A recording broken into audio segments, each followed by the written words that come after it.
Tunajua kitu mtu wa kitendawili anatafuta ni damu imwagike, sababu kupitia umwagikaji wa damu ndio huwa anatafuta uongozi. Lakini hii serikali hii ni ya Mungu, sio ya kumwaga damu ya Wakenya. La pili, hakuna damu itamwagwa na hakuna serikali mtu wa kitendawili na sponsor yake watakaribia.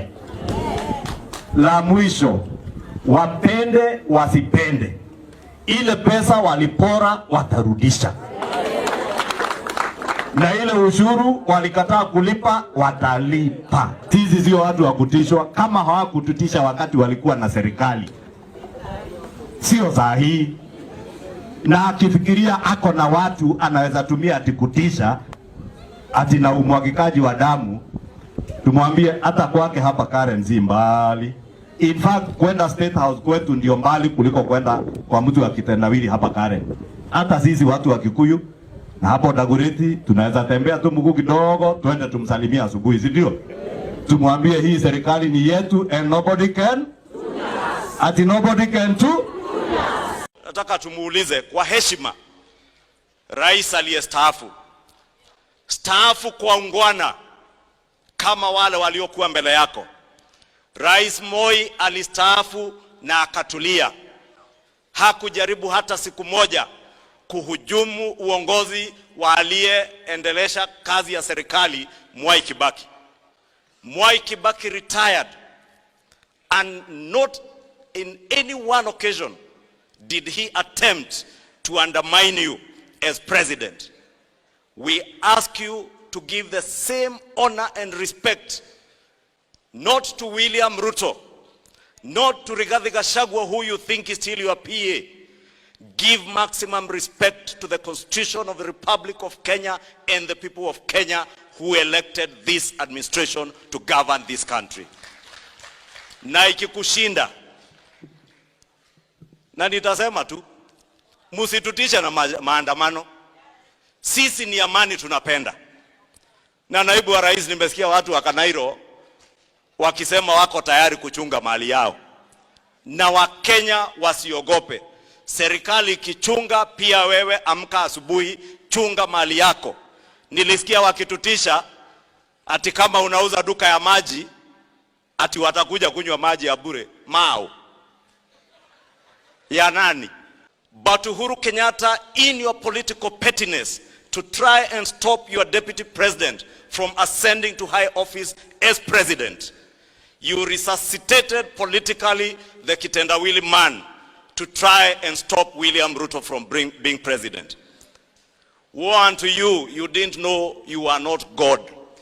And we told you, we shall never worship you, but we will respect you as president, and even today we respect you as our former president in the Republic of Kenya.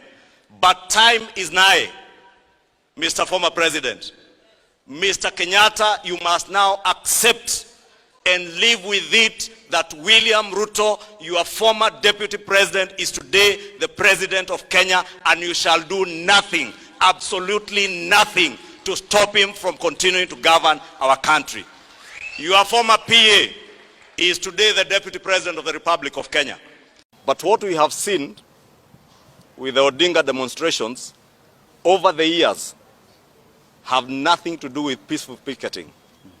And all indications so far, and I'll draw reference to what happened in Kisumu City yesterday. Yes. I also draw reference to the calls by his army of goons that he arms them with guns, as you saw in Kilifi. One of the speakers, as Mr. Odinga sat there cheering and clapping, one of the speakers asking him to now arm them with guns. I don't think anybody needs a gun or to be armed to picket or to hold a peaceful procession or demonstration. Last night, along Bugani Road in Karen, Mr. Odinga held a planning meeting, details of which we have with his ODM members of parliament.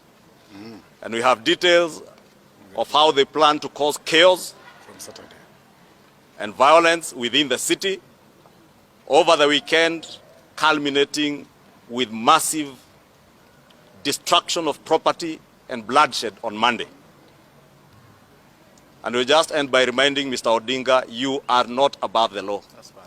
Yeah. This country shall be governed by under the Constitution and with the rule of law, not the rule of men. Yes. Yes. The former president might have made you believe with a handshake that you are above the law and you can do all that you want. We want to tell you that impunity shall end. Yes. And shall come to an abrupt end. Yes. Under this administration.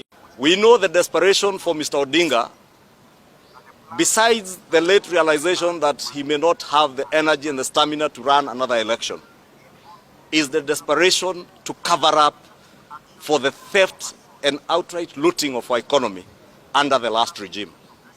And we want to promise Mr. Odinga, his sponsors, and his army of goons that the Kenya Kwanza administration, and least of all President William Ruto, shall not be intimidated by any means. The pursuit of those who looted our economy will continue unabated, notwithstanding his demonstrations. The pursuit of those who use their offices to run away from taxation by offering themselves exemptions, tax waivers, and reliefs will continue. And this administration will also continue to work on means and ways of uplifting our economy and improving the cost of living for the Kenyan people, to make life more bearable for the people. And the president has already begun work on that. All these members you see here, you saw them in the National Assembly when others boycott the National Assembly. These members were there yesterday debating the budget policy statement to ensure that we have in place programs that will ensure that we bring down the cost of living to the Kenyan people. Now, Mr. Odinga is now pointing fingers at this regime and the Kenya Kwanza administration for the high cost of living. But we want to call his bluff. It is Mr. Odinga who cheered on as the last handshake administration was looting this country dry. Yes. Yes. Shame. And because I said very soon we shall be naming these people, I want to state categorically that Mr. Raila Odinga was the net beneficiary of the COVID haste, of the fuel subsidy haste, of the telecom haste,